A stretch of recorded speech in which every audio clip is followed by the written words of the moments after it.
Dulu dipulangkan timnas Indonesia di Piala Asia 2024, di luar dugaan, publik Korea beri pujian untuk Shin Tae-yong.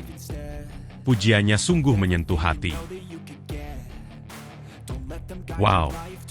Mengejutkan, Shin Tae-yong lirik dua pemain bintang dari Persib, usai tampil gemilang dan berpotensi juara Liga 1 2024. Padahal dirinya sangat diandalkan di timnas Indonesia, Shin Tae-yong enggan panggil Mark Klok di kualifikasi Piala Dunia 2026. Lagi-lagi, mantan pelatih timnas Indonesia beri peringatan keras kepada Shin Tae-yong terkait banyaknya pemain naturalisasi. Dia bilang begini, "Di luar dugaan, ternyata ini alasan Shin Tae-yong minta pertandingan timnas Indonesia versus Irak dimajukan."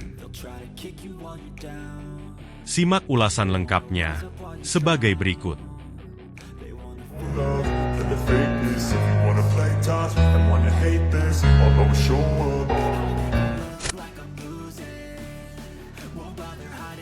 Dulu dipulangkan timnas Indonesia di Piala Asia 2024, di luar dugaan, publik Korea beri pujian untuk Shin Tae-yong.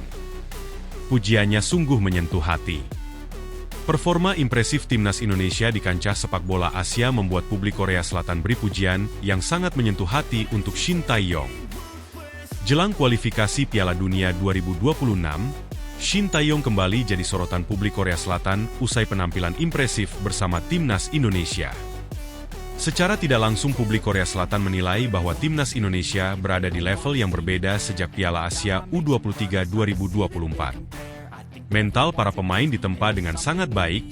Hal itu terlihat ketika Indonesia kalah dari Qatar di laga pembuka ajang tersebut. Secara kualitas Indonesia tidak kalah, bahkan mampu melampaui Qatar dengan kesuksesan mencapai semifinal Piala Asia U23 2024. Piala Asia U23 merupakan puncak dari teater Shin Tae-yong, tulis Sisain.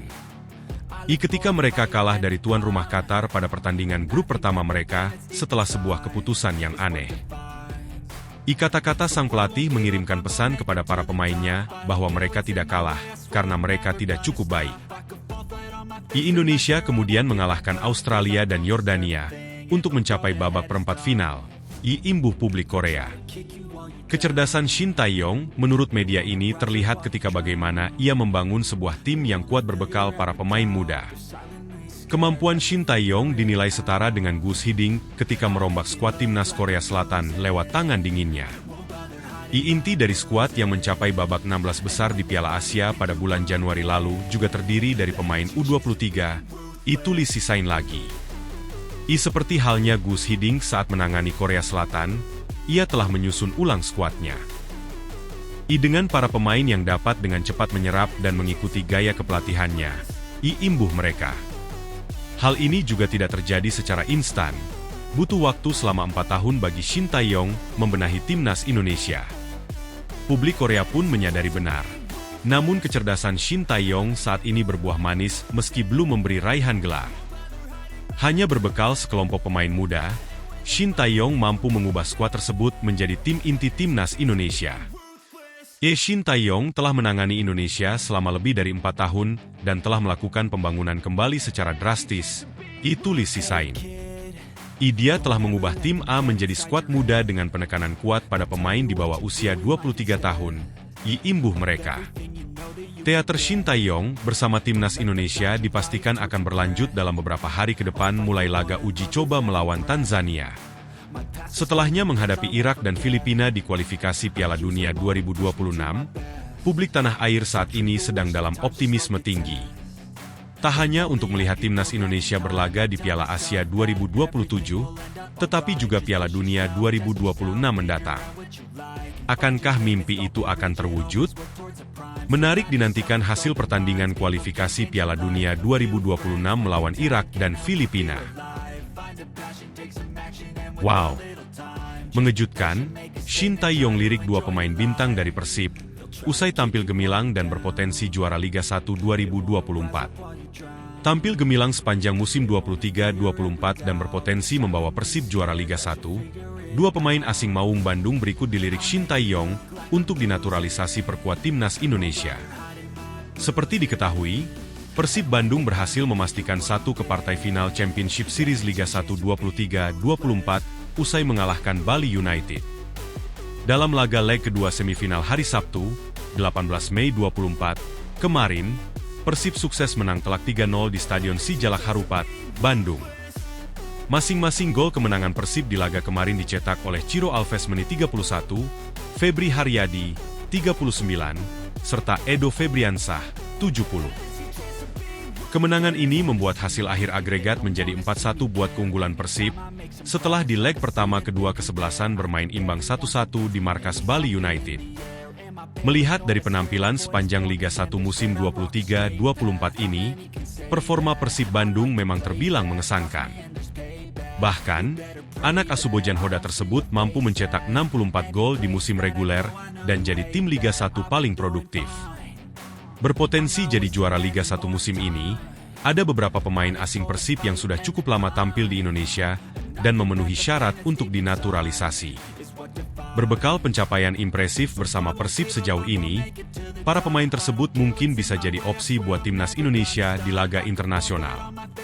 Lantas siapa sajakah mereka? 1. Nick Kuipers. Nama pertama adalah Nick Kuipers, pemain kelahiran Maastricht, Belanda tersebut sudah tampil bersama Persib sejak tahun 2019. Itu artinya, Nick Kuipers sudah berada di Indonesia selama 5 tahun dan memenuhi syarat untuk menjadi WNI. Sepanjang musim 23-24, Nick Kuipers merupakan salah satu tembok kokoh Persib dan sudah tampil sebanyak 30 pertandingan di semua ajang dengan torehan 1 gol serta 1 assist. Berbekal pengalamannya tersebut, Nick Kuipers mungkin bisa jadi pilihan timnas Indonesia ketika pelatih sulit memanggil pemain dari kompetisi Eropa. Nick Kuipers bisa dipilih saat timnas Indonesia mentas di ajang non-FIFA seperti Piala AFF. 2. Ciro Alves. Berikutnya adalah Ciro Alves. Striker asal Brasil ini bisa jadi opsi buat Shin Tae-yong yang kesulitan mencari mesin gol buat lini depan timnas Indonesia. Sama seperti Nick Kuipers, karir Ciro Alves juga sudah berjalan sangat lama di Liga Indonesia, yakni sejak 2019 silam. Selama mentas di Liga Indonesia, tercatat Ciro Alves mampu mengemas 59 gol, serta memberikan 32 assist. Sedangkan di musim ini, mantan pemain Persikabo tersebut sukses mencetak 15 gol dan 13 assist dari 33 pertandingan. Dengan ketajamannya tersebut, Ciro Alves bisa jadi second option buat pelatih timnas Indonesia jika skuad Garuda jalani jadwal padat. Ciro Alves yang sudah terbukti di kompetisi lokal, bisa jadi pilihan ketika timnas Indonesia bermain di ajang Piala AFF 2024. Padahal dirinya sangat diandalkan di timnas Indonesia, Shin Tae-yong enggan panggil Mark Klok di kualifikasi Piala Dunia 2026. Mark Anthony Klok mengaku terkejut usai tak dipanggil ke timnas Indonesia. Pemain Persib Bandung itu kali ini tak dipanggil oleh pelatih Shin Tae-yong, ST, untuk pertandingan Juni mendatang. Seperti diketahui, skuad Garuda akan menghadapi Irak dan Filipina dalam lanjutan babak kedua kualifikasi Piala Dunia Zona Asia 2026. Sejujurnya, saya kaget karena harus melihatnya di media. Jadi, saya akan mengatakan kekecewaan tetapi tidak putus asa. Apalagi setelah tampil bagus bersama Persib, kata Klok kepada awak media. Kendati demikian, Klok tetap menghormati keputusan yang diambil oleh juru taktik asal Korea Selatan itu. Pemain kelahiran Belanda itu tetap berambisi tampil optimal bersama Pangeran Biru, julukan Persib, untuk memantaskan diri dipanggil ke timnas Indonesia. Namun apapun keputusan pelatih, saya akan menghormati keputusannya. Tapi, saya yakin ini bukanlah akhir dari perjalanan saya bersama timnas, ujar Klok. Saya akan terus bekerja keras dan fokus pada permainan saya untuk memastikan bahwa saya tetap menjadi pilihan yang layak bagi pelatih, sambungnya. Lebih lanjut, pemain berusia 31 tahun itu mendoakan agar Jordi Amat CS bisa meraih kemenangan dalam 2 laga itu. Seperti diketahui, 2 pertandingan tersebut menjadi laga krusial bagi skuad Garuda untuk melaju ke putaran ketiga kualifikasi Piala Dunia 2026 Zona Asia. Saya mendoakan yang terbaik untuk tim untuk kualifikasi pada bulan Juni. Saya akan mendukung mereka, kata Klopp. Lagi-lagi, mantan pelatih timnas Indonesia beri peringatan keras kepada Shin Tae-yong terkait banyaknya pemain naturalisasi. Dia bilang begini, mantan pelatih timnas Indonesia, Simon McManamy, mengatakan dampak negatif dari keberadaan banyak pemain naturalisasi di skuad Garuda. Dalam kepelatihan Shin Tae-yong, timnas Indonesia memang dihuni oleh sejumlah pemain naturalisasi yang menimbulkan pertanyaan tentang identitas tim. Saat melawan Vietnam dalam kualifikasi Piala Dunia 2026 zona Asia beberapa waktu lalu, timnas Indonesia menurunkan total 10 pemain naturalisasi. Nama-nama seperti Jai Itzes, Ragnar Oratmangoen, Nathan Choi Aon, Mark Locke, Sandy Walsh, dan Tom Haye. Dan angka tersebut terus bertambah ketika upaya PSSI yang tengah mengurus naturalisasi beberapa pemain baru seperti Martin Paes, Jens Raven, dan Kelvin Verdong. Banyaknya pemain naturalisasi di timnas Indonesia bukanlah hal baru. Pada tahun 2019, Simon McManamy telah memperingatkan tentang risiko yang mungkin terjadi akibat kehadiran mereka. Simon, yang pernah menangani timnas Filipina pada 2010, mengatakan bahwa keberadaan terlalu banyak pemain naturalisasi dapat mengganggu identitas tim. Terlalu banyak pemain naturalisasi akan membuat timnas Indonesia kehilangan jati dirinya. Dia mengambil pengalaman dari timnas Filipina, di mana dominasi pemain naturalisasi menimbulkan ketidaksepahaman antara tim dan pendukungnya. Masalah ini terjadi di timnas Filipina. Hubungan mereka dengan supporter menjadi tegang karena merasa tidak mewakili negara mereka dengan benar, katanya.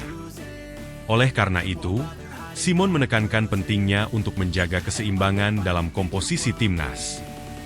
Meskipun seseorang itu tidak menentang keberadaan pemain naturalisasi, dia menegaskan bahwa mereka harus memiliki kemampuan untuk benar-benar meningkatkan prestasi tim. Pernyataan Simon McManamy menjadi sorotan bagi Shin Tae-yong dan PSSI, yang harus mempertimbangkan dampak jangka panjang dari kebijakan naturalisasi pemain. Identitas dan hubungan dengan pendukung adalah aspek penting dalam membangun kekuatan timnas Indonesia yang sejati. Di luar dugaan, ternyata ini alasan Shin Tae-yong minta pertandingan timnas Indonesia versus Irak dimajukan. Laga timnas Indonesia versus Irak kabarnya diubah menjadi digelar sore hari karena permintaan Shin Tae-yong. Laga timnas Indonesia versus Irak pada 6 Juni 2024 mendatang akan digelar sore hari dengan kick-off pukul 16 waktu Indonesia Barat. Kabarnya ini adalah permintaan sang pelatih timnas Indonesia, Shin Tae-yong. Ia benar untuk pertandingan melawan Irak kick-off-nya maju jam 16 WIB, kata Ketua Badan Tim Nasional, BTN, Sumarji. Sebenarnya tidak ada alasan pasti. Hanya saja ini sesuai permintaan Shin Tae-yong, tambahnya. Sementara untuk laga melawan Filipina pada 11 Juni 2024, tetap digelar malam tepatnya kick-off pukul 19.30 waktu Indonesia Barat. Jika kita menerka alasan pasti Shin Tae-yong menginginkan kick-off sore hari, kemungkinan adalah kepadatan penonton di SUGBK yang berpotensi membuat udara semakin panas. Hal ini berkaca pada pengalaman debut Nathan Choi Aon saat lawan Vietnam di SUGBK pada Maret 2024 lalu. Nathan sendiri bercerita dirinya kesulitan bernafas dan kepanasan saat pertandingan tersebut. Alhasil, Nathan hanya bermain satu babak saja sebelum digantikan oleh Pratama Arhan. Kandungan oksigen di udara sangat rendah, ujar Nathan Choi Aon. Anda hampir tidak bisa mendapatkan udara apapun dan cuacanya sangat panas. Lapangannya tidak bagus dan Anda sulit mendengar satu sama lain. Sulit untuk bermain sepak bola, tambahnya. Selain Nathan, Tom Haye yang bahkan tidak turun ke lapangan dan hanya berada di tribun saja merasa kepanasan dan sesak. Saya hanya kesulitan bernapas di tribun, ujar Tom Haye membenarkan cerita Nathan Choi Aon. Anda mendapat banyak tekanan dari panas itu. Saya ingin tetap berada di tribun selama mungkin. Tapi pada titik tertentu kami bisa masuk ke ruangan ber-AC. Lalu saya pergi dengan beberapa anak laki-laki pergi ke sana untuk menonton, karena di tribun penonton tidak tertahankan. Dan kemudian saya bahkan tidak berada di lapangan, I tambahnya.